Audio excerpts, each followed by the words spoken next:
បាទមែនតើដោយយើងដឹងហើយថាតឡាការយុទ្ធអន្តរជាតិនេះគឺត្រូវបានបង្កើតក្រមក្របខ័ណ្ឌនៃការបង្កើតអង្គការសហជីវជាតិដែរគឺមានន័យថាតាំងពីឆ្នាំ1945គឺក្រោយសង្គ្រាមលោកលើកទី2បានបញ្ចប់ទៅអង្គការសហជីវជាតិត្រូវបានបង្កើតឡើងហើយតឡាការយុទ្ធអន្តរជាតិនេះក៏ត្រូវបានបង្កើតឡើងដែរហេតុអីបានជាគេបង្កើតតឡាការយុទ្ធអន្តរជាតិនេះគឺអ្វីដែលសំខាន់បំផុតនោះគឺថាដើម្បីដោះស្រាយវិវាទរវាងរដ្ឋនិងរដ្ឋមានន័យថាបើរដ្ឋទាំងឡាយណាដែលចូលជាសមាជិកអង្គការសហជីវជាតិគឺមានន័យថាជាស្វ័យប្រវត្តិคล้ายទៅជារដ្ឋភាគីនៃអង្គការសំទោសតឡាការយុត្តិធម៌អន្តរជាតិហើយពីព្រោះអីលក្ខន្តិកៈនៃតឡាការយុត្តិធម៌អន្តរជាតិនេះគឺត្រូវបានចែងជាឧបសម្ព័ន្ធនៃធម្មនុញ្ញរបស់អង្គការសហជីវជាតិអញ្ចឹងរាល់បណ្ដារដ្ឋដែលជាសមាជិករបស់អង្គការសហជីវជាតិក៏ជារដ្ឋភាគីនៃតឡាការយុត្តិធម៌អន្តរជាតិដែរហើយអ្វីដែលអង្គការសហជីវជាតិត្រូវបានបង្កើតឡើងក្រោយសង្គ្រាមលោកលើកទី2នេះគឺជាការបាត់បញ្ចប់មួយនៅការឈ្លានពានការថាពង្រីកទឹកដីតាមរយៈការប្រើប្រាស់កម្លាំងណាអញ្ចឹងគឺក្រោយសង្គ្រាមលោកលើកទី2ព្រំដែនអន្តរជាតិរវាងរដ្ឋព្រំដែនអន្តរជាតិនៃអន្តររដ្ឋគឺជាព្រំដែនរដ្ឋមិនកែប្រែអញ្ចឹងបើយើងមើលបណ្ដាប្រជាជាតិជាច្រើនក្រោយសង្គ្រាមលោកលើកទី2ហ្នឹងគឺគេបញ្ចប់ការប្រើប្រាស់កម្លាំងដើម្បីដណ្ដើមទឹកដីគ្នាទៅវិញទៅមកពីព្រោះបាត់ពិសោធន៍សង្គ្រាមលោកទាំងពីរលើកគឺបង្កសោកនាដកម្មច្រើនហើយការប្រែប្រួលនៃព្រំដែនរវាងរដ្ឋនិងរដ្ឋក៏ច្រើនដែរដូចជាអ៊ីតាលីក៏តែងតែពង្រីកទឹកដីរបស់ខ្លួនតាមរយៈការប្រើប្រាស់កម្លាំងអញ្ចឹងហើយបានជាក្រោយសង្គ្រាមលោកលើកទី2អង្គការសហជាតិត្រូវបានបង្កើតឡើងនៃតឡាការយុទ្ធអន្តរជាតិត្រូវបានបង្កើតឡើងហ្នឹងគឺជាយន្តការស្ថាប័នផងជាលក្ខិតតូបករអន្តរជាតិផងដើម្បីទប់ស្កាត់ការឈ្លានពាននៃរដ្ឋខ្លាំងនៃរដ្ឋដែលធំមកលើរដ្ឋខ្សោយឬរដ្ឋតូចបាទមែនតើរឿងច្រើនដែលវាទំនាស់ពាក់ព័ន្ធជាមួយនឹងកិច្ចការអន្តររដ្ឋចំនួនអន្តររដ្ឋឬក៏ការបកស្រាយកិច្ចព្រមព្រៀងធិសញ្ញាឬអនុសញ្ញាដែលរដ្ឋភាគីនានាបានចុះហត្ថលេខាជាមួយគ្នាបានចុះជាមួយគ្នាហើយមានការមិនយល់ស្របគ្នាទៅលើទស្សនវិជ្ជាខាងផ្លូវច្បាប់គឺតឡាការយុទ្ធអន្តរជាតិគាត់មានយុត្តធិការក្នុងការដោះស្រាយបញ្ហាដែលមានភាពចម្រូងចម្រាសគ្នាទៅលើទស្សនវិជ្ជាស្ថិសញ្ញាទស្សនវិជ្ជាច្បាប់ឬក៏ចំនួនពាក់ព័ន្ធជាមួយនឹងបញ្ហាព្រំដែនកន្លងមកដូចយើងដឹងហើយថាបន្ទាប់ពីយើងបានឯករាជ្យនៅឆ្នាំ1953យើងឃើញថាមរតកអាណានិគមពាក់ព័ន្ធជាមួយនឹងខ្សែបន្ទាត់ព្រំដែនរបស់យើងជាមួយនឹងប្រទេសថៃពីព្រោះ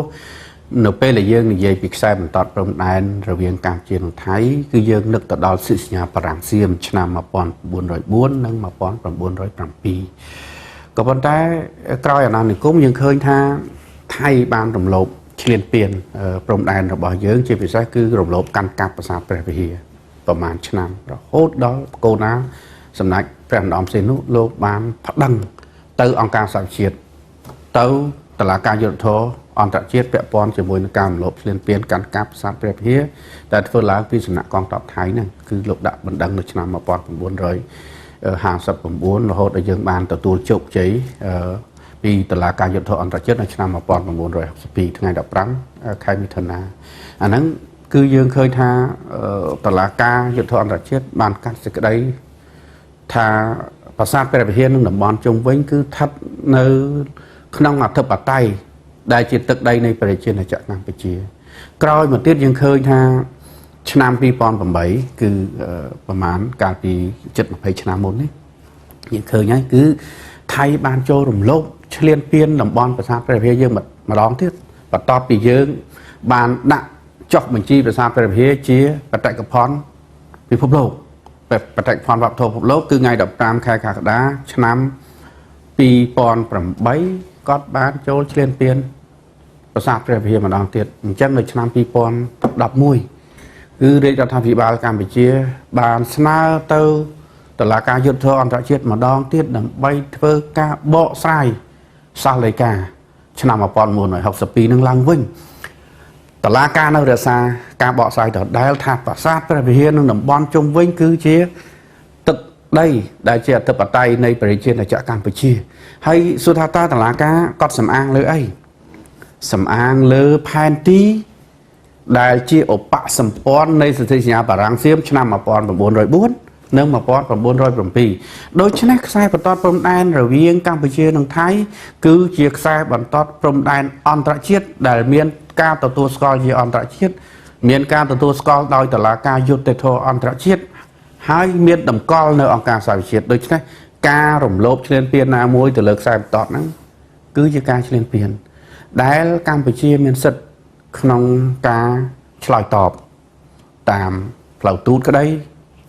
តាមផ្លូវច្បាប់ក្តីឬក៏ឆ្លើយតបសមាមាត្រវិញតាមកម្លាំងបាយ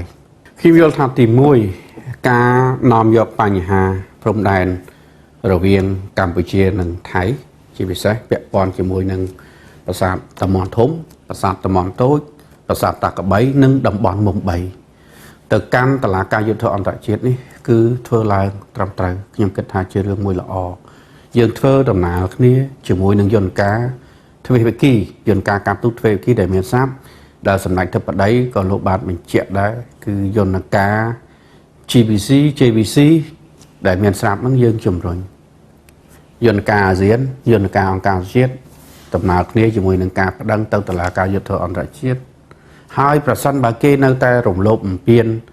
ដោយកម្រោលដោយកម្លាំងបាយយើងក៏ត្រៀមលក្ខណៈដើម្បីឆ្លើយតបដោយសមាមាត្រដែរយើងមិនអាចអោនក្បាលឲ្យគេជាន់ទេអាហ្នឹងគឺទី1ទី2សម្រាប់ខ្ញុំមានសតិធិនិយមសម្រាប់ដំណើរការក្តីលើកនេះក៏ដូចជារឿងក្តីលើកមុនដែរឆ្នាំ1962យើងទទួលជោគជ័យឆ្នាំ2013យើងទទួលជោគជ័យពីលទ្ធផលនៃតុលាការយុត្តិធម៌អន្តរជាតិហើយឯកសារសំអាងហេតុឯកសារផ្លូវច្បាប់ដែលជាលក្ខិតតុបករអន្តរជាតិគឺយើងនៅរក្សាដដែលសន្ធិសញ្ញាបារាំងសៀមឆ្នាំ1904 1907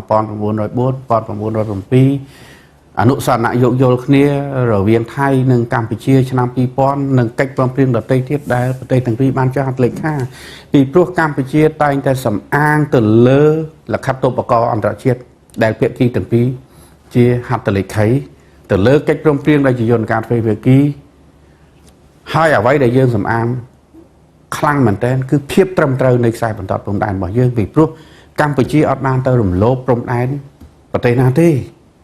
យើងរក្សាតែព្រំដែនដែលជាមរតកអាណានិគមព្រោះយើងទទួលស្គាល់អានោះអញ្ចឹងខ្ញុំមានសោកធិនិយមថាដំណើរការក្តីរឿងនេះប្រសិនបើវាដល់កម្រិតថាយើងត្រូវតែយក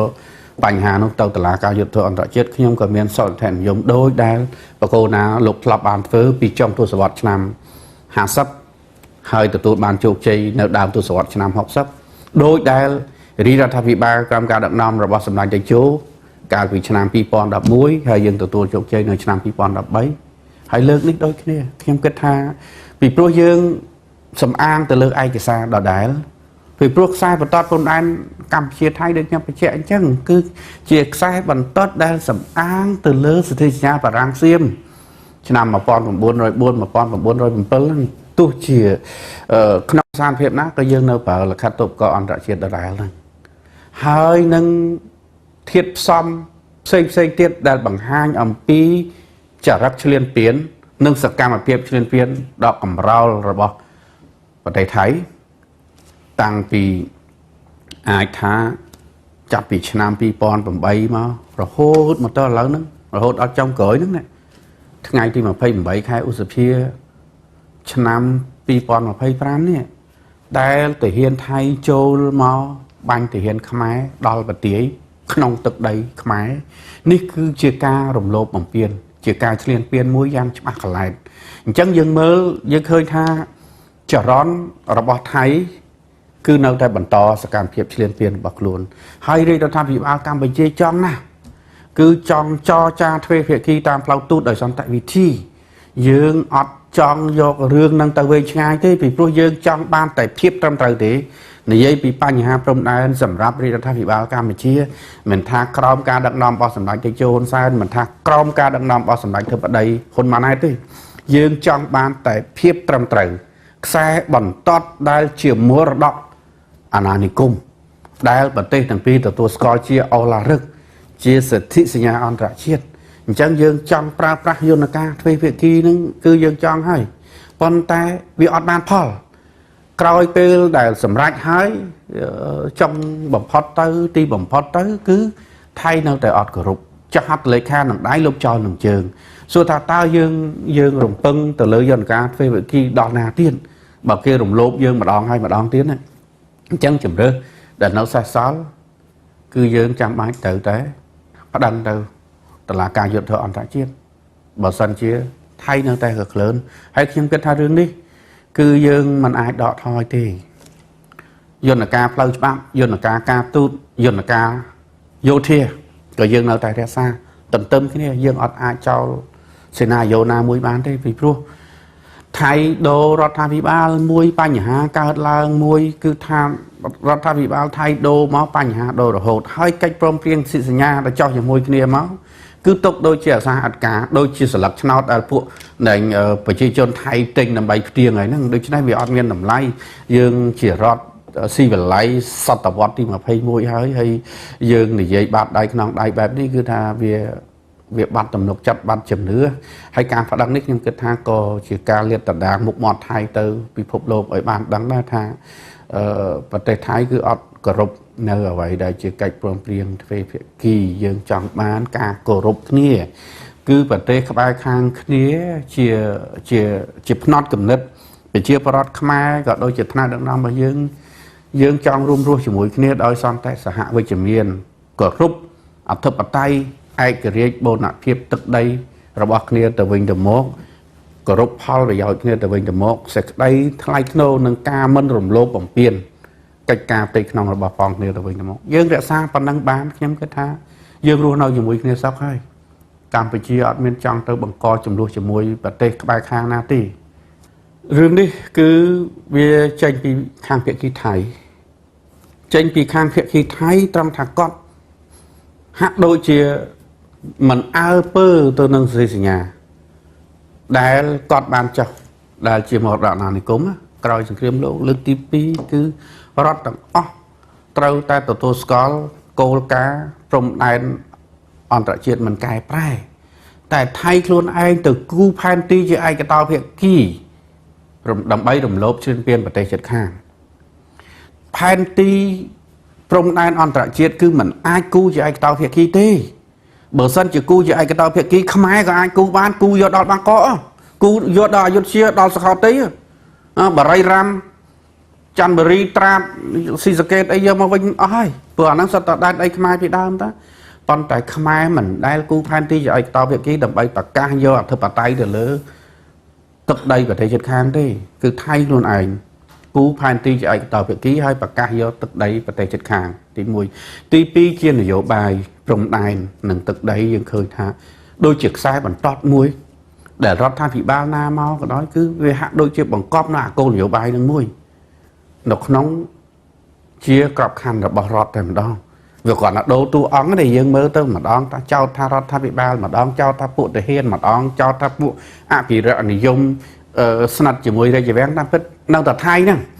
ថៃលឿងថៃក្រហមថៃខៀវថៃស៊ីវិលថៃយោធាថៃរដ្ឋាភិបាលថៃបពប្រឆាំងគឺនៅតែថៃទេគឺគំនិតរបស់ពួកគាត់គោលនយោបាយពួកគាត់ហ្នឹងគឺគោលនយោបាយពង្រីកទឹកដីវាទីនិយមអាហ្នឹងទី1ទី2គឺគេពង្វក់យុវជនថៃអ្នកជំនាន់ក្រោយថៃតាមរយៈប្រវត្តិសាស្ត្រមួយដែលប្រឌិតទាំងស្រុង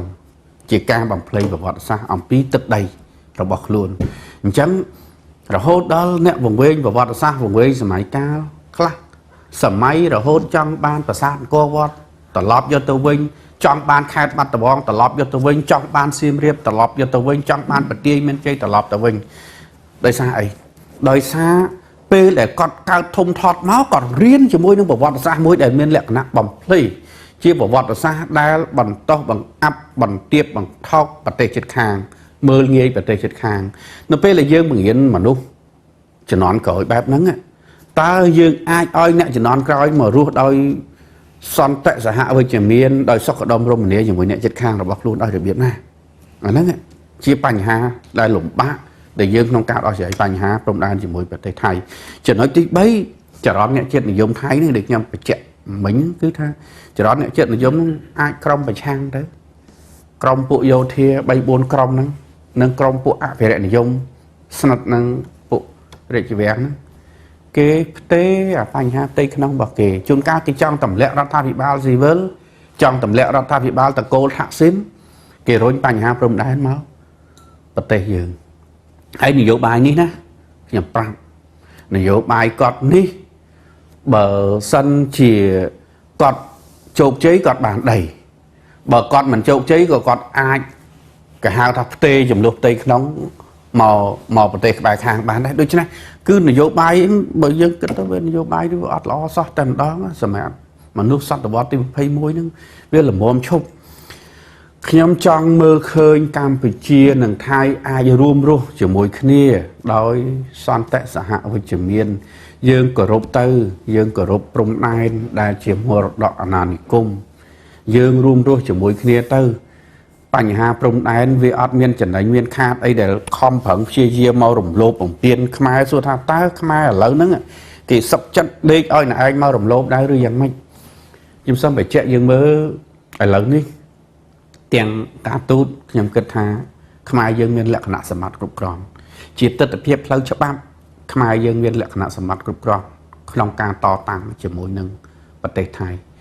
បើគេចង់ប្រើកម្លាំងខ្ញុំគិតថាយើងត្បិតតែប្រទេសយើងតូចជាងគេមែនប្រជាជនយើងតិចជាងអាចថាសេដ្ឋកិច្ចយើងមានទំហំតូចជាងមែនក៏ប៉ុន្តែទឹកចិត្តប្រយុទ្ធរបស់ខ្មែរមិនតូចទេ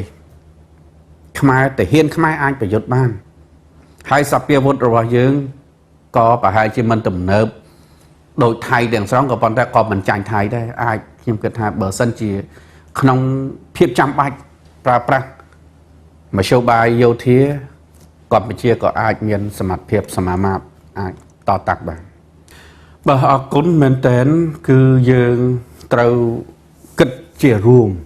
ជាមហាគ្រួសារខ្មែរទី1គឺបើយើងនិយាយពីកម្លាំងកងទ័ពរបស់យើងការឈរជើងរបស់យើងនៅសមរភូមិមុខគឺយើងនៅតែរក្សាឈរជើងឲ្យនឹងនៅនឹងកន្លែងអត់មានដកមួយជំហានណាទេហើយពង្រឹងសមត្ថភាពកងទ័ពរបស់យើងចប់ជានិច្ចអាហ្នឹងគឺជារឿងដែលយើងត្រូវធ្វើទំនើបកម្មវិស័យការពារជាតិរបស់យើងទី2គឺបំផុសចលនាស្នេហាជាតិនៅសមរភូមិក្រោយបំផុសចលនាស្នេហាជាតិនៅសមរភូមិក្រោយនេះគឺជំរុញទឹកចិត្តប្រជាពលរដ្ឋរបស់យើងឲ្យស្រឡាញ់ជាតិស្រឡាញ់ទឹកដីសាមគ្គីភាពជាមួយកងកម្លាំងប្រដាប់អាវុធរបស់យើងហើយពង្រឹងសាមគ្គីភាពឯកភាពផ្ទៃក្នុងរបស់យើងឲ្យរឹងមាំអាហ្នឹងគឺចំណុចសំខាន់មួយទៀតចំណុចសំខាន់ទី3គឺយើងពង្រឹងសមត្ថភាពយុវជនរបស់យើងគឺឲ្យយុវជនរបស់យើងខិតខំប្រឹងប្រែងរៀនសូត្រហាត់ពុតលត់ដំសពបែបយ៉ាងហ្នឹងទាំងចំណេះដឹងទាំងបទពិសោធន៍ទាំងទឹកចិត្តស្នេហាជាតិទាំងមនសិការទាំងសុខភាពធ្វើយ៉ាងណាឲ្យពលរដ្ឋរបស់យើងជាពលរដ្ឋសកម្មហើយរួមគ្នាជាមួយនឹងរាជរដ្ឋាភិបាលរួមគ្នាជាមួយនឹងថ្នាក់ដឹកនាំរបស់យើងក្នុងសម្លេងតែមួយក្នុងសង្វាក់បេះដូងតែមួយដើម្បីការពារអធិបតេយ្យឯករាជ្យបូរណភាពទឹកដីរបស់យើងទី1សម្រាប់ខ្ញុំគាំទ្រការនាំយកបញ្ហានេះទៅតុលាការយុត្តិធម៌អន្តរជាតិដំណើរគ្នានឹងកិច្ចខិតខំប្រឹងប្រែងតាមយន្តការផ្សេងៗទៀតដែលអាចមានហើយអ្វីដែលជាការកត់សម្គាល់របស់ខ្ញុំឃើញថាបន្ទាប់ពីសម្ដេចធិបតីប្រកាសពីការនាំយកបញ្ហានេះទៅតុលាការយុត្តិធម៌អន្តរជាតិយើងឃើញចរន្តនៃការគ្រប់គ្រងជាចរន្តជាតិតែម្ដងទាំងប្រជាពលរដ្ឋគ្រប់មជ្ឈដ្ឋានគ្រប់នានាការនយោបាយអង្គការសង្គមស៊ីវិលគណៈបកនយោបាយនានារាប់ទាំងគណៈបកភ្លើងទៀននិងគណៈបកឆន្ទៈខ្មែរផងដែលយើងចាត់ទុកថាជាគណៈបកប្រឆាំងធំជាងគេនៅក្នុងស្រុកខ្មែរហ្នឹងគឺក៏គ្រប់គ្រងដែរគណៈបកផ្សេងទៀតគ្រប់គ្រងដូចគ្នាហើយអ្វីដែលកាន់តែពិសេសជាងហ្នឹងទៀតគឺតាមរយៈសមាជរដ្ឋសភាព្រឹទ្ធសភាក៏បានចេញសេចក្តីថ្លែងការណ៍រួមមួយដែរប្រកាសគ្រប់គ្រងនិងវាយតម្លៃខ្ពស់ចំពោះកិច្ចខិតខំប្រឹងប្រែងចំពោះ សេណារីយ៉ូរបស់រដ្ឋាភិបាលពាក់ព័ន្ធជាមួយនឹងដំណោះស្រាយបញ្ហាព្រំដែនជាមួយប្រទេសជិតខាងខ្ញុំគិតថានេះជាចរន្តជាតិមួយធំណាស់ហើយយើងកម្របានឃើញនៅសម្លេងឯកភាពជាតិបែបនេះនៅក្នុងបញ្ហាជាតិណានេះគឺជាសញ្ញាដ៏វិជ្ជមានមួយហើយក៏ជាសារមួយដ៏សំខាន់ផ្ញើទៅភាគីមិត្តថៃសូមលោកយល់បញ្ឈប់ទៅចរិតឈ្លានពានប្រទេសជិតខាងយើងគួរតែត្រឡប់មករួមរស់ជាមួយគ្នាដោយសន្តិសហវិជ្ជមានយើងរស់ជាមួយគ្នារាប់សតវត្សមកទៀតគឺមិនមែនតែរយៈពេល75ឆ្នាំចុងក្រោយដែលយើងមានការទូតផ្លូវការឬក៏ប្រមាណសតវត្សក្រោយពេលដែលថៃកើតជារដ្ឋនៅសតវត្សទី13ទេយើងត្រូវការរួមរស់ជាមួយគ្នាយូរអង្វែងតទៅទៀតថៃមិនអាចដកប្រទេសចេញពីព្រំដែនខ្មែរហើយខ្មែរក៏មិនអាចដកប្រទេសចេញពីព្រំដែនថៃដែរអញ្ចឹងមានតែធ្វើកិច្ចសហប្រតិបត្តិការឈ្នះទាំងអស់គ្នារួមរស់ជាមួយគ្នាដោយសន្តិសហវិជ្ជមានគោរពទៅលើអធិបតេយ្យឯករាជ្យបូរណភាពទឹកដីនិងមិនជាកិច្ចការផ្ទៃក្នុងរបស់ផងគ្នាទៅវិញទៅមកទើបយើងអាចគេហៅថាបន្តអត្ថិភាពជាមួយគ្នាយូរអង្វែងទៅមុខទៀតរដ្ឋាភិបាលថៃក្នុងថ្ងៃទី5មិថុនាម្សិលមិញនេះបានចេញសេចក្តីថ្លែងការណ៍បញ្ជាក់ជំហរផ្លូវការថាថៃនឹងបញ្ចូលខ្លួនទៅតតាំងរឿងចំនួនព្រំដែនជាមួយកម្ពុជានៅតុលាការយុត្តិធម៌អន្តរជាតិ ICJ នោះទេបើទោះជាថៃទទួលឬមិនទទួលយុត្ថាធិការក៏ដោយថៃមានកាតព្វកិច្ចត្រូវតែគោរពពីព្រោះក្នុងឋានៈជាសមាជិកអង្គការសហប្រជាជាតិបានមិនអាចមិនគោរពបានទេចឹងហើយបានកម្ពុជាមានភាពចាំបាច់ត្រូវតែដាក់បណ្ដឹងទៅបើទោះជាថៃសម្ដែងជាសារនយោបាយថាគោរពឬមិនគោរពគឺជារឿងរបស់ថៃនៅក្នុងបញ្ហាផ្ទៃក្នុងរបស់ថៃពីព្រោះបទពិសោធន៍បញ្ហាប្រាសាទព្រះវិហារយើងមានបទពិសោធន៍ស្រាប់ថាมันអាចមិនគោរពបានទេហើយការដែលមិនគោរពនេះថៃត្រូវលំអោនក្បាលគោរពជាចុងក្រោយយ៉ាងអាម៉ាស់នៅក្នុងបញ្ហានេះទៅទៀតតាមសន្ធិសញ្ញាបារាំងសៀមកាលនោះគឺនៅឆ្នាំ1904 1907និងអនុសញ្ញានិងពិធីសារបោះបង្គោលព្រំដែននៅឆ្នាំ1908បានកំណត់ច្បាស់ថានៅក្នុងទឹកដីដែលគ្រប់គ្រងដោយបារាំងដែលតំណាងឲ្យកម្ពុជាបាទតំណាងឲ្យកម្ពុជាគឺបានគូសច្បាស់ហើយថៃក៏ទទួលយកនៅការគូសវាសផែនទីនិងកំណត់ព្រំដែនរួមទាំងយកទទួលយកផែនទីនេះផងដែរហើយកាលនោះគឺក្នុងរាជស្ដេចជូឡាលំកនបាទទទួលយកហើយបានបោះពុម្ពស្នើឲ្យបារាំងបោះពុម្ពចែកទៅតាមបណ្ដាខេត្តនៅជាប់ព្រំដែនជាមួយកម្ពុជាយកទៅប្រើប្រាស់ជាប្រយោជន៍កំណត់ព្រំដែនរវាងប្រទេសទាំងពីរហ្នឹងរហូតមកដល់ឆ្នាំ1934 35គឺអ្នកជាតិនិយមថៃមួយចំនួនបែរជាបដិសេធមិនទទួលយកផែនទីនេះទៅវិញក្នុងខណៈដែលប្រទេសរបស់ខ្លួនផ្ដាល់សច្ចាប័នទទួលយករួចទៅហើយនេះជារបៀបថៃធ្វើការត្រឡប់ត្រឡិនតាមមិនគោរពច្បាប់អន្តរជាតិនីតិអន្តរជាតិអីទេថៃចិញ្ចឹមចិត្តចូលកាន់កាប់ប្រាសាទព្រះវិហារក្រោយពេលកម្ពុជាទទួលបានឯករាជ្យពីអាណាព្យាបាលបារាំងនៅឆ្នាំ1959កូណាព្រះបរមកោដ្ឋដោយទ្រាំមិនបាននឹងការទន្ទ្រានជាដដែលគឺកម្ពុជាបានដាក់ចិត្តត្រូវតែប្តឹងទៅតុលាការយុត្តិធម៌អន្តរជាតិ ICJ ថៃក៏មិនបានប្រកាសមិនទទួលស្គាល់នៅដែនយុត្ថាធិការតុលាការនេះទេពោលគឺថ្ងៃទី23ឧសភាឆ្នាំ1960ថៃប្តឹងជំទាស់នឹងកម្ពុជាហើយបញ្ជូនឯកសារដល់កាឡាមជីនៅវេលានោះដើម្បីប្តឹងទាស់ថៃរងភាពអាម៉ាស់ដោយត្រូវទទួលយកអោនក្បាលទទួលយកសាលក្រមរបស់ ICJ នឹងតែម្ដងនៅក្នុងសំណេរកត់ត្រាជាភាសាខ្មែរគឺលោកសរិទ្ធានរតន៍ដែលជានាយករដ្ឋមន្ត្រីកាលនោះប្រើពាក្យថាលំអោនទទួលយកព្រមទទួលយកបាទនៅសាលិកានឹងបាទហេតុអីបានទទួលយកពីព្រោះមានសម្ពាធធ្ងន់ធ្ងរពីកលោកសេនាយោផ្សេងទៀតការពង្រឹងវិស័យយោធានិងពង្រឹងសមត្ថភាពជាតិរបស់កម្ពុជាត្រូវតែពង្រឹងយើងដឹងហើយថាករណីប្រាសាទព្រះវិហារជាឧទាហរណ៍ស្រាប់យើងមានច្បាប់អន្តរជាតិ3ជាន់ហើយជាន់ទី1ជាក់ឡើងវិញជាន់ទី1គឺសន្ធិសញ្ញាបារាំងសៀម1908បានធ្វើផែនទីជាន់ទី2គឺសាលិកា15មិថុនា72 ជាន់ទី3គឺអង្គការ UNESCO ទទួលស្គាល់15 កក្កដា2008តែគាត់នៅតែមិនទទួលស្គាល់គាត់នៅតែបញ្ជូនកម្លាំងចូលអញ្ចឹង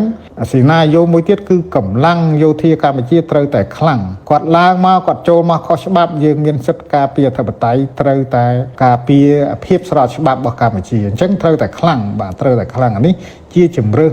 យូរអង្វែងតទៅទៀតគឺយើងត្រូវតែខ្លាំងតែបន្តនេះគឺត្រូវតែបង្កឱកាសឲ្យអន្តរជាតិបានដឹងឮរឿងហ្នឹងលោកវត្តផ្អែកលើការសិក្សាស្រាវជ្រាវរបស់ខ្ញុំពីបញ្ហាចំនួនកម្ពុជាថៃនេះគឺយើងឃើញថាថៃតែងតែមានចរិតរំលោភឈ្លានពាននិងចង់បានទឹកដីកម្ពុជាដោយមិនខកខានម្ដងណាទេបាទមានន័យថាគាត់មានមហិច្ឆតាជាប្រចាំចាប់តាំងពីយើងគិតពីសម័យអាណាព្យាបាលបារាំងមកបាទអញ្ចឹងហើយជាការកត់សម្គាល់មួយយើងឃើញថាប្រទេសថៃរូតរះទទួលស្គាល់ឯករាជ្យកម្ពុជាមុនគេបំផុតដោយឃើញថាព្រះកូណាព្រះបរមកោដ្ឋចាប់ផ្ដើមមានចលនាទាមទារឯករាជ្យជាហូរហែអញ្ចឹងទៅថៃទទួលស្គាល់ឯករាជ្យកម្ពុជាមុនគេតាំងពីបារាំងមិនទាន់បកគលឲ្យម្លេះគឺពោលគឺទទួលស្គាល់ឯករាជ្យកម្ពុជានៅថ្ងៃ19ធ្នូ1950បាទការទទួលស្គាល់នេះជាការមើលឃើញរបស់ខ្ញុំគឺថៃរូតរះបញ្ញាប់ឲ្យបារាំងចេញពីប្រទេសកម្ពុជាបាទកាលណាបារាំងចេញពីប្រទេសកម្ពុជាថៃបានមើលឃើញថាកម្ពុជានឹងទន់ខ្សោយដូច្នេះខ្លួននឹងមានឱកាសចូលឈ្លានពានទឹកដីកម្ពុជាម្ដងទៀតដូចជាករណីបារាំងបានចេញពីកម្ពុជានៅពេលដែលចាញ់ក្នុងសង្គ្រាមលោកលើកទី2ហើយជប៉ុនមកជំនួសវិញនៅឆ្នាំ1941ហ្នឹងអញ្ចឹងថៃបានធ្វើកិច្ចព្រមព្រៀងជាមួយជប៉ុនបានកាត់យកទឹកដីពីកម្ពុជាវិញនៅទឹកដីមួយចំនួនដែលបារាំងដកហូតពីថៃមកឲ្យកម្ពុជាដល់ពេលបារាំងចាញ់សង្គ្រាមបារាំងថៃចូលដៃចូលជើងជាមួយជប៉ុនកាត់ទឹកដីនេះយកទៅវិញប៉ុន្តែនៅពេលដែលបារាំងត្រឡប់មកវិញនៅឆ្នាំ1946បានកាត់ទឹកដីនោះត្រឡប់មកឲ្យកម្ពុជាវិញនេះបើយើងសិក្សាពីសារបាននៃបញ្ហាដែលមហិច្ឆតាចង់បានទឹកដីកម្ពុជារបស់ថៃអញ្ចឹងត្រឡប់មកវិញយើងឃើញថាថៃតែងតែចង់បានទឹកដីហ្នឹងហើយទទួលស្គាល់ឯករាជ្យកម្ពុជាលឿនដោយសារតែចង់ឲ្យកម្ពុជាទន់ខ្សោយ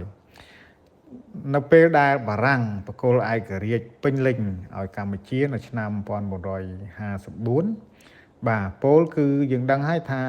កម្ពុជាទទួលបានឯករាជ្យពីបារាំងនៅ9វិច្ឆិកា53ក៏ប៉ុន្តែឯករាជ្យពេញលេញគឺ54ក្នុងឆ្នាំ54នោះដែរក៏ប្រទេសថៃក៏ចាប់ផ្ដើមចូលកាន់កាប់នៅតំបន់មួយចំនួនដែលខ្លួនមានមហិច្ឆតាទុករួចជាស្រេចបាទក្រោយពីការបកគលឯករាជ្យឲ្យកម្ពុជាដោយបារាំងអញ្ចឹងហើយគឺចាប់ពីពេលប្រកាសបកគលឯករាជ្យពេញលេញឲ្យកម្ពុជាគឺបារាំងថៃក៏ចូលកាន់កាប់តំបន់ព្រះវិហារប្រាសាទព្រះវិហារដោយគេហៅថាពេញលេញតែម្ដងតាមរយៈកងទ័ពតាមរយៈឆ្មាំរបស់ខ្លួនបាទចូលកាន់កាប់នៅប្រាសាទព្រះវិហារខុសច្បាប់ដែលជាទាំងអស់នេះជាមូលដ្ឋានគេហៅថាជាមូលដ្ឋានភាពតានតឹងកម្ពុជាថៃខ្លាំងបំផុតនេះយើងមើលឃើញនៅទស្សនវិជ្ជានេះហើយស្របនឹងបញ្ហានៃការប្រកួតប្រជែងភូមិសាស្ត្រនយោបាយរបស់មហាអំណាចយើងបានដឹងហើយថានៅឆ្នាំ1954សហរដ្ឋអាមេរិកក្នុងការធ្វើសង្គ្រាមប្រឆាំងនឹងចរន្តកុម្មុយនីសនៅឥណ្ឌូចិនបានបង្កើតអង្គការសន្ធិសញ្ញាអាស៊ីអាគ្នេយ៍ហៅកាត់ថា SEATO បាទដែលមានមូលដ្ឋាននៅប្រទេសថៃចឹងហើយតាមរយៈ SEATO នេះថៃតែងតែបានដាក់ការគៀបសង្កត់